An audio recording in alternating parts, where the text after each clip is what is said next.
નમસ્કાર મિત્રો, સ્વાગત છે તમારું આજના એક નવા વિડીયોમાં। શાળાઓની અંદર ક્લાર્ક અને પટ્ટાવાળાની મોટી સંખ્યાની અંદર ભરતી થવા જઈ રહી છે। તો આજે આપણે આ વિડીયોમાં એની સંપૂર્ણ ચર્ચા કરવાના છે કે શાળામાં કેટલા ક્લાર્ક અને કેટલા પટ્ટાવાળાની ભરતી થવા જઈ રહી છે। ઓફિશિયલ પરિપત્ર પણ આનો જે છે ગવર્નમેન્ટ દ્વારા બહાર પાડી દેવામાં આવ્યો છે અને આની ભરતી ક્યારે આવશે એના વિશે પણ આપણે સંપૂર્ણ ચર્ચા કરીશું। અને આ વર્ગ 3 ની ભરતી જે છે એ મોટી સંખ્યામાં થવા જઈ રહી છે અને આની અંદર એક જ એક્ઝામ લેવામાં આવવાની છે। તો આના વિશે પણ સંપૂર્ણ ચર્ચા કરીશું, તો વિડીયોને લાસ્ટ સુધી જરૂર જુઓ જેથી તમને આની સંપૂર્ણ ઇન્ફોર્મેશન જે છે એ મળી રહે અને આ ભરતી કાયમી રહેશે કે હંગામી ભરતી રહેશે એના વિશે પણ સંપૂર્ણ ચર્ચા કરીશું। તો શરૂ કરીએ આજનો આ વિડીયો। તો શાળાઓની અંદર ક્લાર્ક અને પટ્ટાવાળાની ભરતી જે છે થવા જઈ રહી છે। ઓફિશિયલ પરિપત્ર જે છે એ પણ બહાર પાડી દેવામાં આવ્યો છે। આની ભરતી ક્યારે આવશે એના વિશે પણ ચર્ચા કરીશું। આ નિયર બાય ટાઈમમાં જે છે આ ભરતી આવવાની છે અને કાયમી ભરતી કરવામાં આવશે કે કરાર આધારિત એના વિશે પણ સંપૂર્ણ ચર્ચા જે છે આજે આપણે વિડીયોમાં કરીશું। તો શરૂ કરીએ આજનો વિડીયો।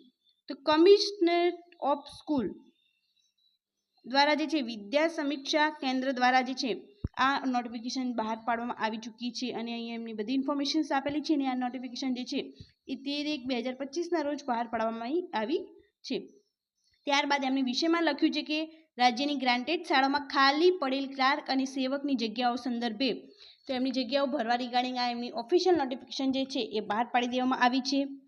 ત્યારબાદ એમને અહીંયા લખેલું છે કે સવિનય ઉપરોક્ત વિષય અન્વયે જણાવવાનું કે સંદર્ભિત પત્રથી ગુજરાત રાજ્ય આચાર્ય સંલગ્ન ગાંધીનગર દ્વારા કરાયેલ તારીખ 15/7/2024ની રજૂઆત અન્વયે રાજ્યની ગ્રાન્ટેડ માધ્યમિક અને ઉચ્ચતર માધ્યમિક શાળાઓમાં ક્લાર્ક તેમજ પટ્ટાવાળાની ભરતી કરવા બાબતે અંગે માનનીય મુખ્યમંત્રી શ્રીને ઉદ્દેશીને કરાયેલ રજૂઆત અંતરે મળેલ છે।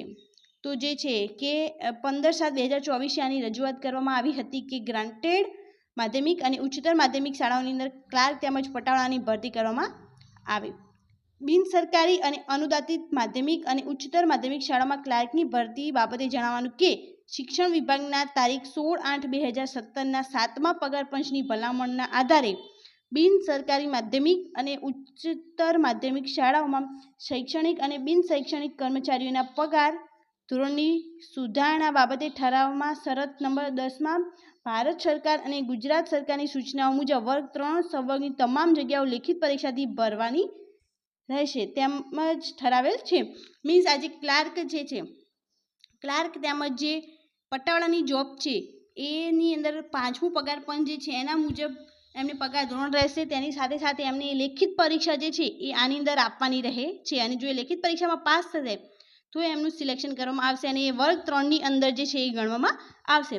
રાજ્યની ગ્રાન્ટ ઇન એડ માધ્યમિક તથા ઉચ્ચતર માધ્યમિક શાળાઓમાં આચાર્ય તથા શિક્ષક સિવાયની વર્ગ 3ની બિન શૈક્ષણિક કર્મચારીઓની ભરતી બાબતે શિક્ષણ વિભાગના તારીખ 6/3/2018ના અસપત્ર ક્રમાંક 18/2018 13/09/52 થી સદરૂ જગ્યાઓ પર નિમણૂક આપવા તેમજ એનસી આપવા ઉપર પ્રતિબંધ મૂકવામાં આવેલ છે। તો મીન્સ આની અંદર એવું કહેવા માંગીએ છીએ કે નિમણૂક આપવા તેમજ એમને જે 6/3/2018ના રોજ જે પત્ર બહાર પાડ્યો હતો એની અંદર શિક્ષણ વિભાગ દ્વારા આની અંદર નિમણૂક આપવા તેમજ એનસી આપવા ઉપર પ્રતિબંધ મૂકવામાં આવેલો છે।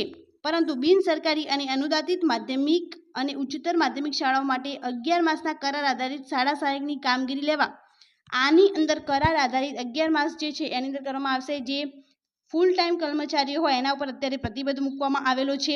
માધ્યમિક શાળાઓ માટે 11 માસના કરાર આધારિત શાળા સહાયકથી કામગીરી લેવા વર્ષ 2025-26 માટે ચાલુ બાબત તરીકે દરખાસ્ત કરેલ છે।